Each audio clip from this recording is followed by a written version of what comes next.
Hola, bienvenidos. Hoy veremos auditoría interna. ¿Alguna vez se preguntaron por qué algunas empresas tenían auditores internos? Es el caso, por ejemplo, de Arcor. Podemos pensar algunos otros ejemplos. El trabajo del auditor interno es muy importante para la dirección de una empresa. Consiste en un grupo de personas que llevan a cabo una serie de procesos que están diseñados para garantizar el logro de los objetivos relacionados con el cumplimiento, reporte y operaciones. Los auditores internos deben ser independientes del objeto de su trabajo.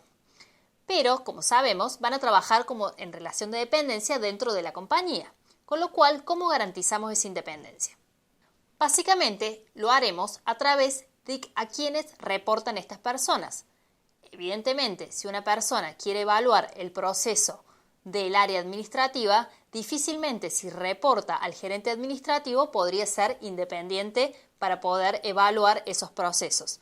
Con lo cual, en general, en las compañías veremos que los auditores internos dependen de la máxima autoridad del ente. Los auditores internos no tienen normas rígidas preestablecidas. En general, las normas las establece la propia empresa. Sí hay modelos que ya han sido probados en cuanto a su eficacia. Uno de los más conocidos es el informe COSO. El modelo lo presentamos en pantalla. Allí podremos ver los 5 componentes en los cuales se basan. El primero de ellos, el ambiente de control, la evaluación del riesgo, el sistema de información y comunicación, las actividades de control y monitoreo de controles. Esto se define para cada una de las unidades y actividades de la compañía en el marco de las operaciones, el reporte y el cumplimiento. Ahora analizaremos cada una de ellas. El ambiente de control incluye las funciones que tengan los encargados del gobierno y administración, como así también los conocimientos y actitudes que tengan frente al control interno y su importancia para el ente. La evaluación de los riesgos es la forma en la cual la administración evalúa cuáles son los potenciales riesgos, la importancia de cada uno de ellos, la probabilidad de su ocurrencia y la forma en la cual se podrían mitigar. El sistema de información y comunicación es el proceso mediante el cual la información que es relevante es identificada, captada y comunicada adecuadamente al personal para que pueda cumplir con sus responsabilidades, a los encargados del gobierno para que puedan conducir adecuadamente al ente y a los terceros interesados para que puedan tomar decisiones adecuadas. Las actividades de control son las políticas y procedimientos que ayudan a asegurar que las directrices de la administración se llevan a cabo. El monitoreo es el control de los controles. Es el proceso mediante el cual se evalúa el sistema de control interno de la entidad. Se verifica el desempeño que ha tenido el control interno para tomar las acciones correctivas si fueran necesarias. Ahora te propongo que realices la siguiente actividad que te ayude a organizar los conceptos que hemos adquirido y a continuación veremos las claves de respuesta.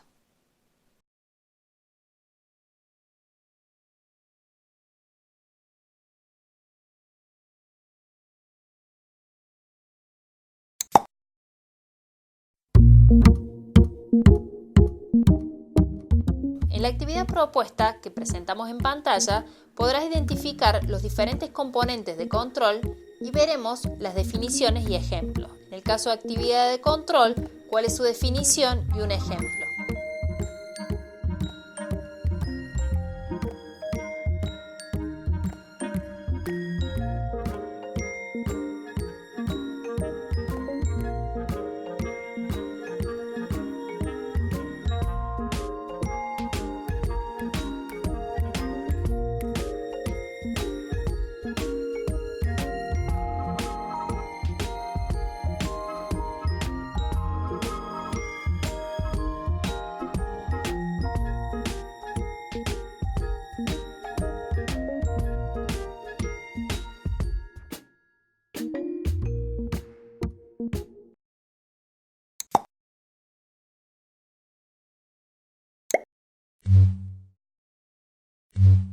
Vamos a ver ahora la relación entre la auditoría interna y externa. ¿Qué les parece? ¿Habrá algún punto en contacto entre ambas auditorías? Nos podríamos preguntar, ¿hasta qué punto como auditores externos nos influye el trabajo del auditor interno? ¿Acaso podríamos confiar en ese auditor interno? ¿Podría impactar en más o en menos procedimientos? Antes de contestar esta pregunta, tienen que tener en cuenta que no todas las empresas que vayan a auditar van a contar con un sistema de control interno formalizado, ya sea con un departamento de auditoría interna o implementado internamente. ¿Por qué? Porque muchas veces el tamaño de la empresa no le permite, o por cuestiones políticas internas de esa empresa, no lo tienen desarrollado. Entonces, con lo cual, en empresas de mayor envergadura, sí vamos a tener, en general, sistemas de control interno formalizados, pasibles de ser evaluados por los auditores. En el caso que las empresas tengan un sistema de control interno implementado, el auditor evaluará si va a depositar confianza en ese sistema de control interno. Si decide que va a confiar, deberá hacer pruebas específicas para validar ese sistema de control interno, de modo que depositando confianza en el sistema de control interno le permita realizar menos pruebas sustantivas, ya que ha validado el sistema de control interno de la entidad.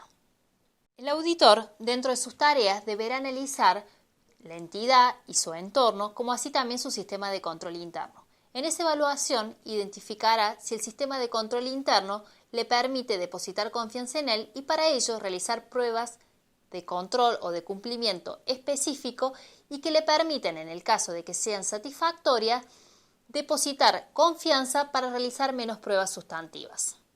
Pensemos un ejemplo. ¿Cuál podría ser una actividad de control que tenga implementada la compañía y que como auditores quisiéramos evaluarlo? Supongamos que la compañía realizara arqueos periódicos de los fondos en efectivo. Cada fin de mes la compañía tiene instrumentado un control a partir del cual el último día de cada mes se recuenta el efectivo en la caja y se documenta a través de un papel de trabajo que es firmado por el responsable de administración, además del tesorero. Como auditores, si decidimos confiar en esa actividad de control, solicitaremos, por ejemplo, los soportes de algunos de los recuentos que se hayan hecho durante el periodo, inclusive podríamos participar del arqueo de algún cierre de mes. De ese modo, si es satisfactorio y podemos verificar que efectivamente se ha realizado consistentemente durante todo el periodo para los meses que hemos seleccionado y a su vez hemos presenciado físicamente un arqueo y efectivamente la compañía tiene por política realizar esta actividad de control y opinamos razonablemente, podríamos confiar en esa actividad de control a la hora de evaluar los procedimientos sustantivos adicionales que realizamos. En el próximo intervalo realizaremos una actividad para comprender estos conceptos que hemos aprendido.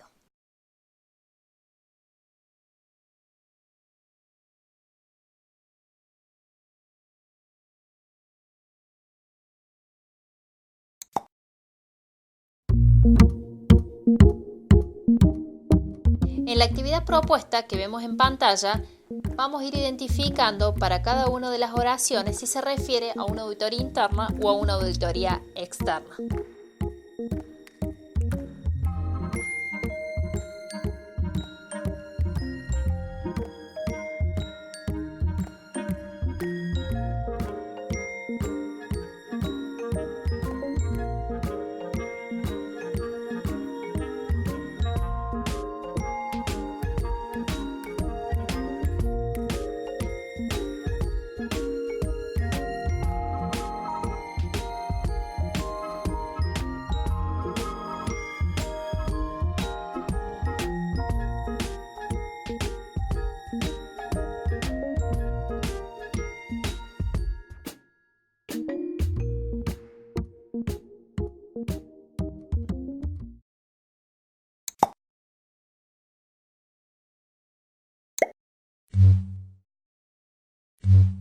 La responsabilidad del contador como auditor.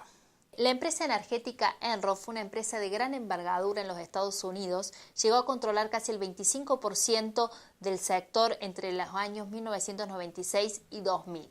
La empresa construyó su supremacía en base al tráfico de influencias y el fraude contable. El presidente y el CEO y máximas autoridades fueron llevados a juicio y culpados por estos actos. Pero no fueron los únicos que resultaron culpables. Adivinen también quiénes resultaron culpables. Los auditores externos de la firma Arthur Andersen. Y es que como auditores tenemos una serie de responsabilidades que es importante que conozcan. Las podemos agrupar en 3. La responsabilidad civil es la regida por el Código Civil y es la que deriva de incumplimientos contractuales o extracontractuales. Es decir, que se hubiera pactado en el contrato de auditoría que se va a entregar el informe en tal fecha e incumpliéramos con ello. O que dijéramos que vamos a hacer determinados procedimientos de auditoría y no realizamos ningún procedimiento, simplemente emitimos un informe. Puede sancionarse al profesional con multas o con montos indemnizatorios. En el caso de la responsabilidad profesional, es la que se encuadra en el marco de los consejos profesionales de cada jurisdicción. Ellos son los que velan por el cumplimiento de su código de ética. El profesional puede quedar suspendido, incluso inhabilitado. Los consejos profesionales tienen su propio comité de ética, que son los encargados de evaluar los incumplimientos al código en el marco de su jurisdicción. En el caso de la provincia de Córdoba, cuando se gradúen y necesiten obtener su matrícula para poder ejercer la profesión, les exigirán hacer un curso que es de carácter obligatorio en donde les explicarán este código de ética. Esto es muy importante porque, como les adelanté, las sanciones pueden ir de meros apercibimientos hasta la inhabilitación de la matrícula. Y por último, la responsabilidad penal tributaria. Aquí tienen que tener en cuenta que la ley penal es de interpretación restrictiva. Por eso los invito a leer el Código Penal en el artículo 300, el inciso 3. Podrán verificar allí que no está consignado específicamente el auditor en el delito de balance falso. Están designados el fundador, el director, el administrador, liquidador o síndico, pero no se menciona específicamente al auditor. Con lo cual les pregunto, ¿qué les parece? ¿Puede ser el auditor condenado por el delito de balance falso? La respuesta es que no. Y les pregunto, ¿por qué les parece que no? Ya les adelanté al principio que la ley penal es de interpretación restrictiva, con lo cual, al no estar designado específicamente el auditor en el artículo, no puede ser inculpado. Pero esto es razonable. ¿Y por qué? Porque ¿quiénes son los responsables de la preparación y presentación de los estados financieros? ¿El auditor o la empresa? Es la dirección, lógicamente, el personal de la empresa, con lo cual el auditor no podría ser culpado por el delito de balance falso porque no tiene a su cargo la presentación y la preparación de los mismos. Le corresponde a la dirección del ente. Pero sí, el auditor podría ser condenado como partícipe cómplice necesario para realizar el delito. Pensemos, por ejemplo, el caso de una compañía insolvente que presente estados financieros con un informe de un auditor independiente que no manifieste estas cuestiones. Quizás una entidad bancaria utilice ese informe y, confiando en ese auditor independiente, le preste dinero a esta compañía insolvente. Eso le podría ocasionar un perjuicio a la entidad bancaria que ha confiado en esa información que le ha sido presentada por el ente y podría, en ese caso, demandar al ente y también al auditor como cómplice necesario. Dentro de esta responsabilidad incluye también lo que tiene que ver con las normas de prevención de lavado de activos de origen delictivo. Esto fue una responsabilidad que se incorporó en los últimos años, por eso que los invito a leer la normativa UIF, la resolución 65 del 2011 y la resolución de FAPSE 420-2011, donde verán que los auditores que se desempeñen como tales en compañías que reúnen los criterios establecidos en la norma tendrán responsabilidades adicionales en el marco de la prevención del lavado de activos de origen delictivo. Bueno, con todos estos conceptos que hemos incorporado, los invito a realizar la siguiente actividad que los ayudará a incorporar estos aprendizajes.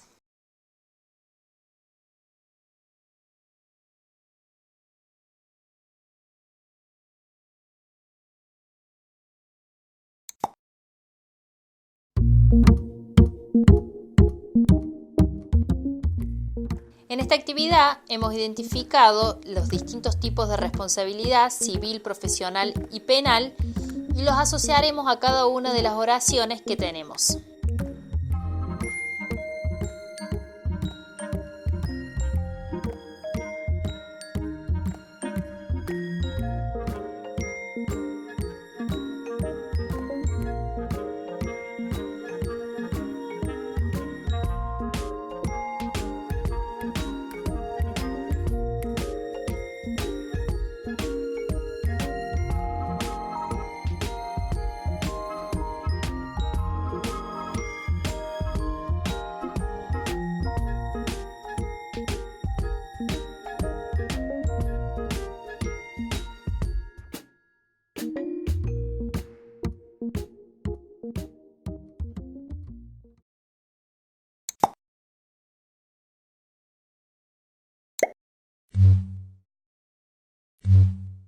Pasemos al tema de sindicatura. Los invito a revisar el artículo 299 de la Ley General de Sociedades. Ahí veremos quiénes son las sociedades que están obligadas a tener una sindicatura. El síndico es un sujeto a quien se le confía la función de tutela, preponderantemente económica, en beneficio de intereses ajenos. El síndico puede ser contador o abogado. Tiene que tener título habilitante y domicilio en el país. El ejercicio como sindicatura está orientado al control de legalidad y no al control de mérito o gestión. ¿Qué entiende por control de legalidad o control de gestión? ¿A quién creen que le corresponde cada parte? El control de legalidad apunta a que las decisiones de los órganos de dirección se adecúen a la normativa vigente. Esto le corresponde al síndico. Pero el control de gestión no le corresponde al síndico, le corresponde a la dirección. Veamos un ejemplo para ver esto más claro. Supónganse en que la compañía estuviera analizando la posibilidad de trasladar su planta fabril a las afueras de la ciudad de Córdoba. El síndico podría opinar que no es una decisión muy acertada, ya que es una zona fácilmente inundable o quizás no haya un transporte público que funcione adecuadamente para aquella zona, con lo cual no le parece una buena decisión. Pero, verificando las actas, documentos, escrituras, todo se ajusta a derecho. Es decir, que la dirección al momento de tomar la decisión ha dado cumplimiento a toda la normativa vigente, con lo cual el síndico no podría opinar en contra de esa decisión, porque esa decisión de mérito o de gestión le corresponde a la dirección del ente. Es decir, que el síndico debe velar que los órganos sociales tomen las decisiones de acuerdo a las normas de orden público. Es importante destacar que el síndico, al igual que el auditor externo, tiene una serie de responsabilidades claramente diferenciadas de los directores y la gerencia.